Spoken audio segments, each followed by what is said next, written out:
તો ફેમિલી 2 દિવસથી હું ગાયબ થઈ ગઈ તેનું કારણ છે પાર્લર. તો એટલો ટાઈમ ન મળે કે હું ક્લિપું લઉં. તો જો આજે હું તમારી સાથે શેર કરું, આ 5 કિલોનો વેક્સનો ડબ્બો છે, સ્ટ્રોબેરી ફ્લેવરમાં છે. પણ જ્યારે વેક્સ કાઢવાની વાત આવે ને તો બધાને બહુ ચીપચીપા પણ મહેસૂસ થાય. તો તમને પાણીવાળો હાથ કરીને વેક્સ કાઢશો ને તો એકદમ બેસ્ટ રીતે નીકળી આવે છે. હું એક પટ્ટાની વાત શેર કરવા માંગતી હતી કે 2 ટાઈપના પટ્ટા આવે છે જે રેગ્યુલર બધા વાપરે છે એ, અને એક રોલવાળો આવે છે પટ્ટા. તમે એ વાપરશો એનાથી મોઇશ્ચર એકદમ લઈ લે છે, કેમ કે કોટન બેઝ ઉપર આવે છે અને ટુકડી રૂવાટી નથી રહેતી. તો ચલો વેક્સનું કામ કમ્પ્લીટ. હું તો પાર્લરમાં જતી આખો દિવસ, પછી સાંજના પતિદેવો બધા પેંડાના બોક્સ લઈને આવ્યા, કેમ કે હું પણ રાખડી બાંધવા જઈશ. પછી જે શાંતિબેન, જસ્સીબેન બધા જે આવ્યા હતા પતિદેવ માટે રાખડી લઈને, એ પણ મેં બધી તનુભાબેન કીધા બાંધી દો. પછી હું મમ્મીના ઘરે આવી મારા ભાઈને રાખડી બાંધવા માટે. બધાએ મને કમેન્ટ કરે છે કે તમારા કેટલા ભાઈ છે, 1, 2 કે 3?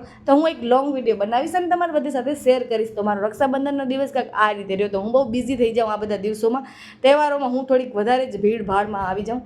પણ ઠીક છે, જે છે એ આપણું કામ છે ને આપણે બેસ્ટ રીતે કરશું. હવે કાલે મળીએ, બાય.